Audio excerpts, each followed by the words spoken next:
Joe Kleen, Southern Hospitality, February 15th, 1990, 160. The sky's early morning pink had transformed to a full azure before Joe awoke Thursday morning, a fact that both surprised and pleased him. The long Valentine's Day nap that concluded the end of yesterday's daylight had made him tardy for bedtime, and this had facilitated his sleeping in, at least by Joe Kleen's standards. Sitting up in bed, he looks around the dimly lit hotel room, his eyes wandering to the two side-by-side suitcases pushed into a far corner near the closet. The luggage makes him wonder how many people actually transfer clothes from luggage to chest of drawers and how many make do with the semi-chaos of living out of satchels. Hailing deeply, the faintest waft of Misty's perfume tickles his nose, and he again assumes a supine position, spooning his gently snoring bride.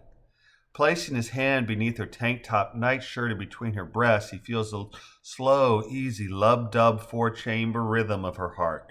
Closing his eyes and smiling, he maximizes contact between his body and Misty's in a subconscious effort to absorb the splendor of his wife via a non-aqueous osmosis from her greater to his lesser being.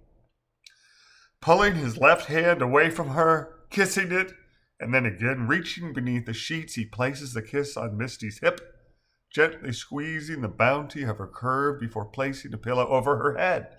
Slipping from the bed linens, he stands, stoops to gather the gym shorts and t-shirt he discarded the night before, and after slipping into the shorts, makes his way to the bathroom. Joe grinds coffee and starts a pot before finding a graveyard for lunatics on the end table next to the couch where he'd left it. Grabbing the book, he steps onto the balcony that overlooks the Hyatt's grounds. Down below, a small army of gardeners, sanitation workers, and maids police the grounds in preparation of receiving the hundreds of intent on merrymaking guests staying at the complex.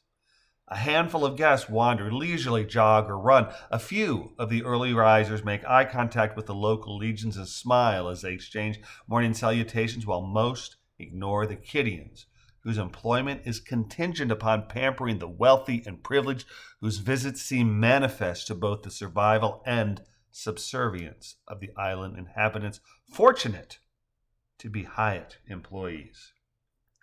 It was the best of times, it was the worst of times, Joe quoted Dickens before taking a deep breath, sending a short prayer of thanks followed by one of petition to God, asking the Almighty to use his power to make Misty heavy with child as he had done with Mary 2,000 years previous, before rising, pouring a cup of coffee, and then losing himself in his Bradbury beneath the pleasantly warm early morning Caribbean sky.